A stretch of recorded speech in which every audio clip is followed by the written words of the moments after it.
Halo, ketemu lagi di iTalks bersama saya Indra, dan seperti yang sudah dilihat di thumbnail, kalau bintang tamu kita yang satu ini juga sama-sama Cina. Bahasanya iTalk ya? iTalk. Saya kira iTalk. Karena kan plesetan dari itol kan. iTalk, tapi ternyata iTalk. Talknya pakai lafal-lafal agak British ya. Talk. Aha. Enggak sih, ini TOLK tak baca ya? biasa, talk.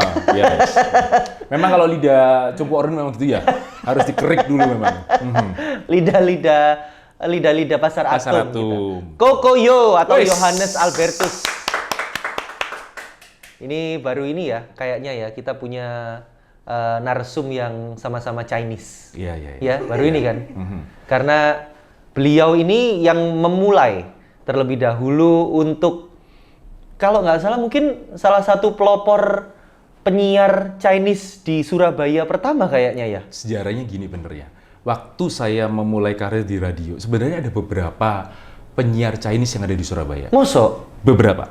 Termasuk yang agak, istilahnya agak sepuh-sepuh itu ada. Ada. Tapi mereka lebih memilih untuk berdagang daripada siaran. Satu. Yang kedua, mereka tidak menunjukkan ke Chinesean mereka, sehingga mereka dipanggil Pak, Kak, dan segala macam. Oh. Gitu. Jadi, saya juga heran kenapa kok saya tiba-tiba mendapat predikat itu. Karena bukan saya yang nganu. Jadi, dari pendengar ngomong mulai manggil kokakuku. Gitu. Padahal Cina lu loh. Dari gua. Iya. Makanya. Lebih Cinaan aku. Iya. Cuma karena mungkin aku Malang ya, jadi kayak nggak terbiasa koko. Iya. Kalau di Surabaya kan kayak semua orang Cina itu lebih normal dipanggil koko gitu kan. Bahkan ada temenku yang nggak Cina dipanggil koko kalau sudah masuk ke daerah Surabaya Barat. Betul. Itu terjadi. Kamu juga. Nah. Aneh kan gitu loh. Dan lebih aneh lagi kalau misalnya saya misalnya dulu kan radio anak muda nih. Kan sering menggawangi pensi zaman dulu kan. Jadi menggawangi pensi terus entah nge-MC entah nge-DJ. Mereka kalau manggil saya lucu. Apa? Mas Koko. Mas Koko. Double berarti panggilannya. Ada Mas, ada Koko kan? Itu Mas Koko, beneran tuh Mas Koko. Pikirnya nama saya emang Koko depannya. Mas Koko dan Koko digabung jadi satu. Kokoyo. Pokoknya kalau aku dengar kata Kokoyo, itu langsung aku ingat salah satu tokoh kartun yang disukai sama anakku. Apa itu? Pororo. Kokoyo Pororo. Malah kalau anak saya ngomong malah kayak waffle, Pocoyo. Itu lebih aneh lagi nama itu. Kokoyo. Kokoyo tahun berapa siaran? Start Millennium 2000. Iya, perpindahan itu jadi start pertama itu apa? Itu apa ya, latar belakangnya pengen siaran? Karena kan nggak banyak ini ya, orang-orang Cina yang pengen siaran, apalagi kita tahu maksudnya di era segitu. Betul. Masih reformasi, masih Iya. Terus habis itu kan juga apa yang didapatkan fee-nya juga mungkin nggak terlalu besar pada saat itu. Nah itu apa yang membuat kok pengen siaran? Saya callback yang tadi ya, saya Cina nggak bisa dagang, itu aja. Jadi saya Cina yang dari kecil saya memang tidak bisa dagang dan tidak bakat dagang. Aku pun juga sama. Iya kan? Latar belakangnya sama. Bener. Ya? Dan kebiasaan saya kalau pulang sekolah siang itu kadang-kadang sampai rumah, dan saya dengerin radio. Nyetel radio, dengerin sandiwara radio. Dulu hobi dengerin sandiwara radio. Wah keren. Iya. Padahal dia cuma di studio, tapi mereka fantasi kita bisa, wah ini Brahma Kumbara naik Raja Wali gede banget gini. Wah menarik ya. Terus zaman dulu tuh sih ada penyiar-penyiar yang menurut saya era-era itu era-era seniman. Ada kalau boleh sebut nama, ada Kaisar Victorio yang dia siaran sendiri, bikin sandiwara radio dengan 4 karakter suara dan dia sendiri suara semua ini. Jadi kakek-kakek, jadi orang Cina, jadi orang Madura. Ini masih ada sampai sekarang? Bung Victor masih ada. Oh iya? Agak sakit tapi masih ada. Dan saya udah pernah ketemu face to face sama beliau. Oh iya? Emang seniman. Sendirian dia bikin sandiwara radio 4 karakter. Berapa lama siaran? Maksudnya berapa jam? 1 jam, 60 menit tanpa lagu. Gendeng. Nah, 1 jam sebelumnya itu ada seniman radio. Iya, seniman radio. Seniman radio. Dan itulah bukan penyiar, seniman. Seniman radio. Dan itu atasnya itu waktu itu terus akhirnya turun ke dia. Itu munculnya Ria Enes dan Boneka Susan. Ria Enes Surabaya ya? Surabaya, dan dia siaran dari radio dulu.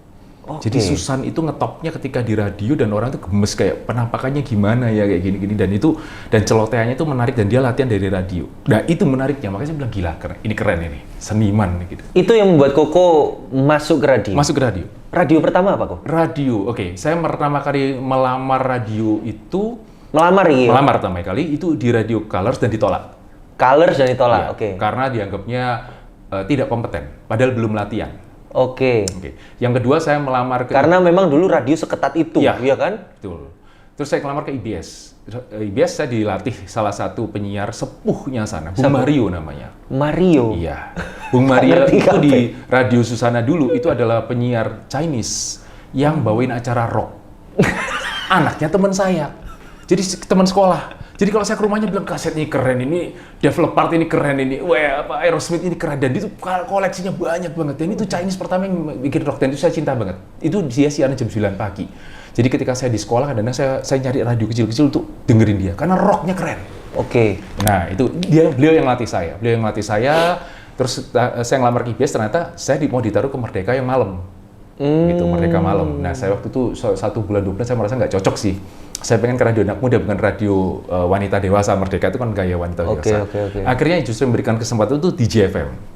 Di JFM itu pertama kalinya saya siaran secara profesional, dan guru saya itu Kang Denny Saha itu yang Kang Denny Saha dulu di DJ ya? Di JFM. Oke. Beliau yang mendidik saya, membuat saya sampai seperti ini dengan pola pikir seperti ini, Kang Denny nih. Gitu. Oh, Denny Saha. Terus habis DJ? Habis DJ terus DJ berapa lama? 4 tahun sekian. Terus akhirnya Kang Denny pindahku ke IBS. Akhirnya saya pindah juga ke sono. Hah? Iya. Tahun? Wah, lupa ya, saya di IBS sampai saya di IBS. Oh, aku sempet IBS Kang Denny.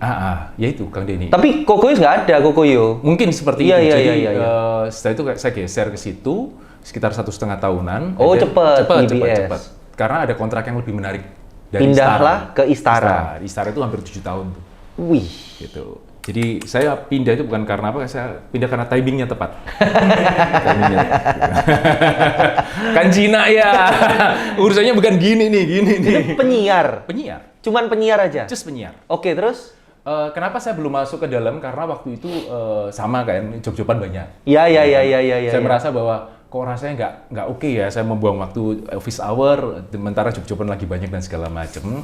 Tetap jadi penyiar aja, penyiar, produser kayak gitu-gitulah istilahnya, memproduksi acara sendiri, memproduksi. Dan mungkin willing untuk create itu masih belum sebesar itu juga ya, betul. Untuk benar-benar mengoperasikan radio ini belum sebesar ini sekarang. Betul. Ya. Passionnya cuma sekedar penyiar. Ya. Dan waktu pindah itu 3 kali pindah beruntun tuh sama partner sehidup semati saya, maksudnya saya yang hidup dia yang mati kan gitu.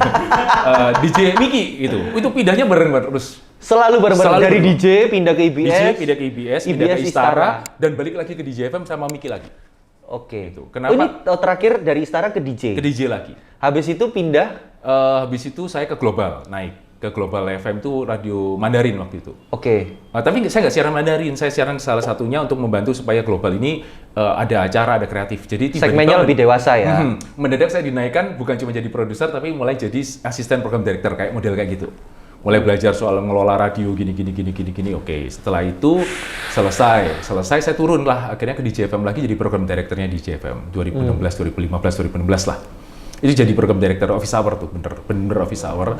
Dan tahun-tahun pertama, tahun-tahun yang penuh perjuangan karena saya merasa bahwa kenapa saya digaji sedikit sekali sementara saya MC sekali bisa lebih dari itu. Itu ada pikiran pertama seperti itu. Iya. Dan itu membuat akhirnya saya mulai belajar untuk coba untuk bersyukur lah. Karena kita tahu kan, di saat manusia sudah ketemu dengan sebuah hal yang tidak bisa dilakukan lagi, itulah yang dilakukan, bersyukur. Karena kita tahu bahwa kita sudah berumur. Kalahnya pekerjaan kita berdua itu faktor U. Benar. Percayalah. Nanti yang muda-muda walaupun mungkin lebih bagus, Indra lebih bagus secara MC, tapi kalau dia lebih muda terus konten gini-gini, udah pasti kelewat. Benar. Itu pasti kalahnya di faktor U. Makanya ketika kita berumur, bersyukur. Quote. Oke. Jadi setelah itu mulai belajar mencintai untuk akhirnya lancar tuh. Jadi kita mulai lancar, itu salah satu hal yang menyenangkan ternyata untuk meng-create sebuah acara. Jadi nggak selalu harus di depan layar, kadang-kadang di belakang layar juga menarik. Oke. Sampai akhirnya setelah itu pandemi, terus saya sempat ke Prima Radio dan sekarang saya Prima Radio. Yes. Prima Radio ada di Plaza Segi 8. Waktu itu saya bikin satu acara 60 menit total tanpa lagu jadi kayak podcast. Oke. Jadi sebelum melarisan tapi di radio kita bikin kayak podcast. Ini kok pindah-pindah itu semua dilamar sama radio? Ya, mereka mencoba untuk menarik karena Saya berhenti radio nggak ada yang ngelamar. Lu dagang sih. Coba nggak dagang. Nggak dagang loh. Aku main film sih. Aku open BO. Betul, saya juga gitu loh. Saya juga nggak ngerti kenapa kok dilamar, cuman ya kreativitas artinya, iya kan? Salah satunya mungkin. Dan akhirnya sekarang saya ada di Klik FM. Klik FM ini benar-benar sekarang jadi yang total, bahwa saya cuma siaran dikit sekali, tapi lebih banyak bermain di belakang layar. As a program director. Berarti ini salah satu pencapaian berapa tahun siaran totalku? Berarti 24. Itu kalau KPR udah 2 kali itu, 2 rumah tuh KPR tuh. Bonus 4 kan. 24 tahun siaran. Yes. Apa yang membuat Koko bertahan di dunia radio sampai sekarang? Di tengah 24 tahun itu saya sempat, selain nggak belajar dagang ya, nggak mau belajar dagang. Saya sempat pegang beberapa tempat. Saya sempat bekerja di salah satu tempat.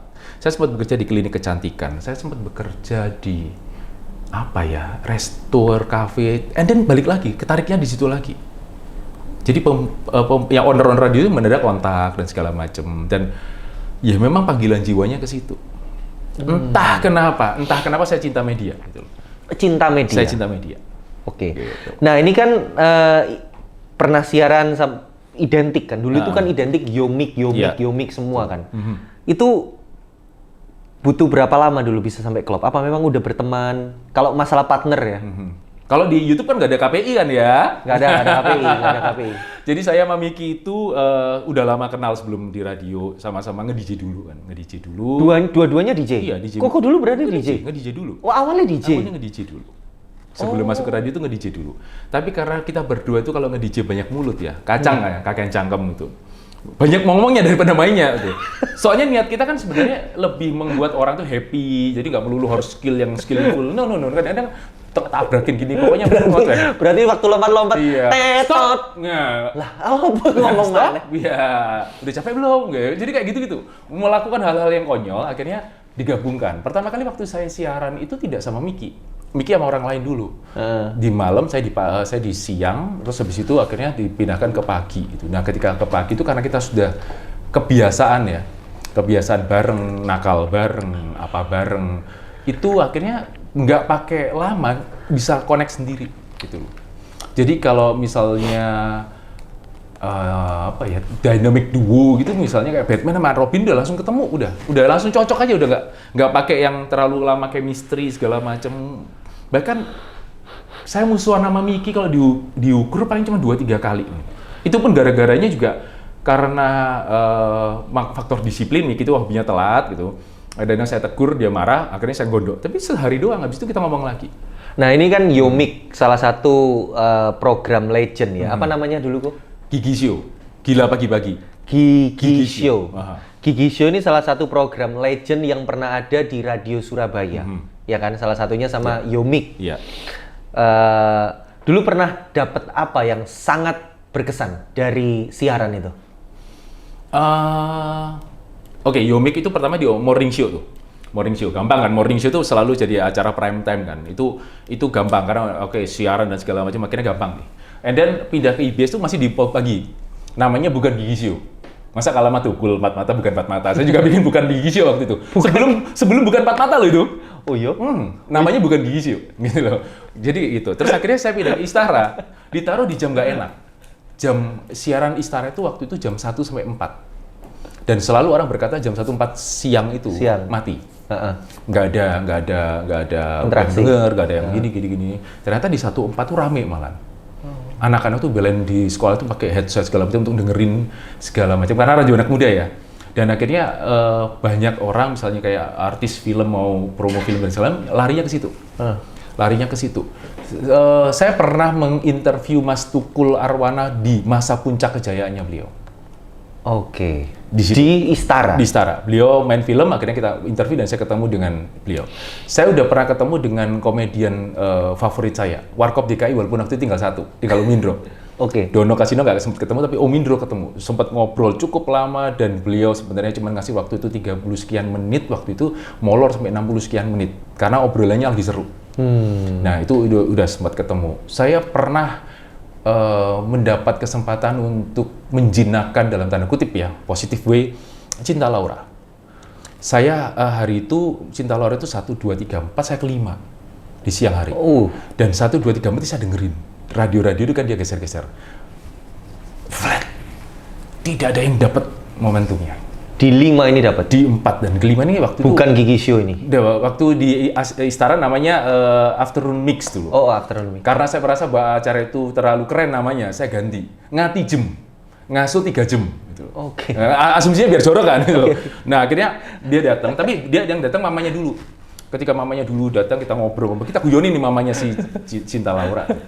Terus waktu Cinta datang dia bilang, Cinta be nice, be good. Ketika dia masuk, obrolannya cair secair-cairnya.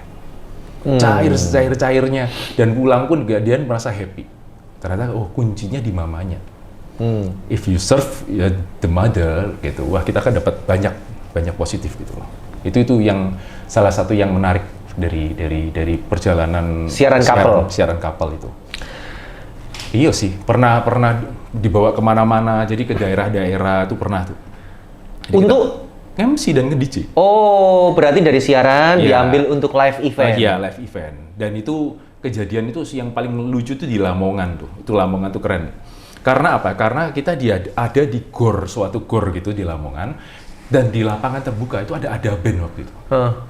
Wah ini kalah. Maksudnya kalah itu secara nggak mungkin rame nih. Nggak mungkin rame. Jam 7 itu saya ngintip masih kosong tuh. Kok buat bukan ada band? Ya, rencananya gitu sih. Padahal cuma nge-game, nge-DJ sama ada band lokal di situ. Wah, ini sepi nih. Kita ya nggak enak sama panitia kan. Maksudnya, wah kok gini ya. Terus 7:30 ngintip. Sepertiga udah keisi. Pas jam 8 kita mau naik, full gore-nya. Karena? Nggak tahu. Full gore-nya. Orang-orang mengenali? Mengenali. Orang-orang mengenali. Itu di Lamongan? Di Lamongan, di LA. Memang frekuensi nyampe? Frekuensinya nyampe. Waktu itu... tahun berapa itu? Waduh, di JFM tahun berapa ya? Itu kita kan hampir 10 kilo tuh. Lamongan nyampe. Pendengar kita di Lamongan banyak, di Mojokerto banyak. Itu masih radio, masih bener-bener pure secara ini ya, secara listriknya gede banget. Dan itu di Lamongan, dan ada band di sana, itu nggak sampai setengah dari kuota yang ada di situ. Jadi, gor itu sampai penuh sesak. Penuh sesak, dan pulang tuh kita masih diajak foto-foto, dan yang lebih menarik itu ada kayak Persatuan Waria datang dan foto. Saya masih semoga mbaknya masih lihat ya. Saya bingung mau manggil mbak apa mas ya. Karena badannya mukanya cewek tapi kepipisnya di toilet cowok gitu. Karena waktu kita terbatas, ini aku mau ada beberapa pertanyaan yang terakhir sih. Dua terakhir pertanyaanku. Menurut Koko, penyiar itu ada jenjang karirnya nggak? Siap. Penyiar ada jenjang karirnya. Kalau saya bilang penyiar itu ada multi karirnya. Multi karir? Iya. Karena dari penyiar kita bisa jadi voice over talent, kita bisa jadi MC, bisa jadi singer, bisa jadi apa, public speaker juga bisa. Kalau ngomong jenjang karir, biasanya penyiar ya stop di situ, paling naiknya nanti jadi music director, program director, dan itu nggak akan semuanya bisa nyampe ke situ karena jabatan itu cuma satu orang. Tapi kalau multi karir kayaknya mereka bisa dapat, dan saya yakin bahwa duitnya pasti akan ngumpul lebih banyak karena dengan jabatan penyiar itu kayak magnet untuk orang. Ini apa nih MC nih, biasa di restoran, ini apa nih MC penyiar? Verified ya? Tariknya jauh ya, trustnya lebih gitu. Kalau Koko ngelihat radio sekarang ini, seperti apa kok? Kan kita tahu digitalisasi itu mengubah banyak hal, termasuk juga frekuensi manual yang ada di radio sampai sekarang. Akan arahnya, kalau gambarannya Koko ini radionya, apakah akan mati radio ini? Ataukah semua nanti akan bergeser ke digital, semuanya akan siaran lewat TikTok aja, lewat sosial media aja, atau gimana? Dari dulu tuh radio sering dikatakan mau mati. Sempat ada lagu Radio Kill dan Radio Star. Nggak mati tuh. Padahal waktu itu ada TV, ada MTV, kayak ada Channel V segala macam. Nggak mati kok. And then muncul yang namanya gini-gini, akhirnya podcast sih nggak juga sih sebenarnya. Beda. Agak beda. Experience-nya beda, live sama dan jangan lupa bahwa radio yang di TikTok dengan ini beda. Yang di TikTok just pure entertainment, sementara di sini lebih ke public service. Contoh misalnya, ada radio teman kita nih yang juga ngomongin, motor saya hilang. Kan nggak mungkin dia lapor ke TikTok. Iya kan, pasti ngelapornya ke radio konvensional ya. Mungkin ada pendengar, boleh bantu nggak cari tahu orang tua saya ngilang nih kemana gitu. Oke. Berarti ada unsur kepercayaan masyarakat ya di situ ya? Iya, dan media ya, kita ngomong media ya? Mereka kayaknya juga masih butuh berita verified karena terlalu banyak informasi yang masuk sehingga membedakan antara real dan hoax ini susah. Paling gampang mereka dengerin radio dan paling murah. Kalau TV kan harus beli TV. Filternya di radio. Radio lebih radio ini mirip kayak Twitter sebenarnya. Kecepatannya mirip kayak Twitter. Twitter ketika dus langsung ada, setelah cuman itu Twitter masih ada hoax gitu-gitu ya. Ya, sama. Radio itu sebenarnya juga kadang-kadang bisa kejadian hoax juga bisa. Tergantung penyiarnya. Tergantung penyiarnya. Pinter nggak ngambilnya? Ngambil dari situs-situs yang nggak bener. 17tahun.com. Ya nggak mungkin nggak ada berita benar di sana kan gitu. Berita besar ada, berita benar nggak mungkin gitu. Berarti nggak akan mati? Kalau nggak akan mati, mungkin akan ada transformasinya. Kita belum tahu transformasi seperti apa. TV dulu juga pakai anten, dan tiba-tiba jadi digital, orang mulai bingung-bingung, ternyata ya masih bisa. Gitu. Oke. Nah, sekarang tinggal bagaimana pengusaha radio dan penguasa radio ini itu mau bertransformasi. Sudah ada obrolan itu nggak? Kan Koko kan sangat berkecimpung sekali di radio. Sudah ada obrolan tentang itu nggak? Teman-teman dari PRSSI di dalamnya sudah ada obrolan ke situ. Koko juga anggota PRSSI nih? Iya dong, harus kita sebagai sesama radio swasta kan juga akan ada di situ. Ada obrolan ke sana, kita juga mengusahakan supaya radio ini tidak berhenti di satu titik. Kita punya multitasking yang bisa digerakkan, dan itu yang kita harapkan penguasa dan pengusaha radio owner dan pengusahanya ini juga mau untuk terbuka dari obrolan. Jangan melulu karena aku sudah untung, sudah BP, ya udah kalau nggak tutup aja. Oke. Kalau Koko dikasih satu kesempatan atau beropini sendiri, pengen radio itu diapain sih ke depannya?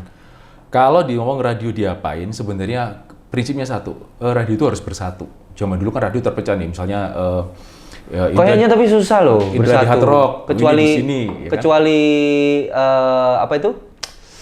Koalisi Indonesia Maju kayaknya susah. Ini Koalisi Indonesia FM. Bisa lah. Masa bisa? Bisa. Jangan. Apa tujuannya bersatu? Gini, digital ini terlalu berat untuk dihadapi sendiri. Teknologi. Nggak mungkin bisa dihadapi kan? Yuk kita bareng-bareng bersama, bukan untuk melawan mereka, tapi untuk menjadikan digital sebagai partner kita, sebagai leverage. Contohnya akan diapain?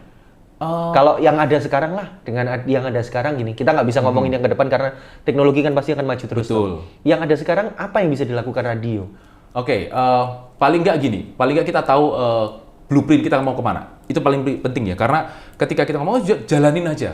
Tanpa kita tahu tujuannya kemana, itu hasilnya akan nggak oke sama sekali. Tapi kalau kita bisa bersatu, kita bisa ketemu, kita ngomong, oke, kita nanti sama-sama semuanya di sini, kita harus kuatkan di streaming. Why? Itu data. Misalnya, begitu data kelihatan kan semuanya, oke, kita punya data. Oke, kalau kita punya data, nanti kita tahu proyeksi ke depan seperti apa. Karena kalau kita tidak bersatu dan kita cuma satu, percuma. Sapu lidi gampang dipatahin, sapu korek susah.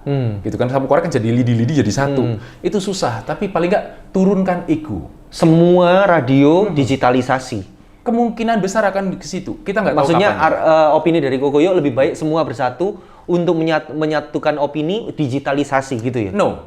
Untuk melihat apakah digitalisasi ini adalah sebuah ancaman atau sebuah peluang. Oke. Jangan menganggap bahwa harus ancaman, harus kita perangi. No. Kadang-kadang ada peluangnya. Di radio saya, digital itu jadi peluang banget untuk kita dapat data. Untuk kita bisa dapat Gen Z, itu kita bisa dapat ini. Gen Z itu kita bisa dapetin. Padahal radio saya nggak ngurusin Gen Z. Ngurusin Gen X dan Gen Y awal. Tapi ternyata Gen Z bisa gara-gara ada suatu platform digital. Ini bisa jadi duit beda. Kalau misalnya kita ngomong soal bisnis ya, pasti kita ngomong soal profit dan segala macam. Ini bisa jadi profit lain loh. Saya pernah radio yang ngurusin Gen X dan Gen Y, ngurusin pensinya anak SMA pernah saya. Saya tanya, dengerin radio? Enggak, tahu dari mana? Dari TikTok. Ya kan ada pasar baru. Ya. Ada pasar baru. Walaupun itu adalah margin yang tipis, orang ngomong nggak perlu diambil. Sekarang jangan pilih-pilih deh gitu. Sama kalau kita ngomong kita ada job-joban, nggak usah pilih-pilih, job-joban dulu deh. Yang penting apa? Yang penting kerjakan yang terbaik. Do your best dulu. Masalah nanti dapat lagi atau nggak dapat lagi, kalau selama kita ngelakuin yang benar, saya yakin kok circle itu akan ngelup dengan baik kok. Itu aja. Saya kok bijak ya? Gara-gara kopinya Goodman nih. Coba saya minum dulu ya. Oke.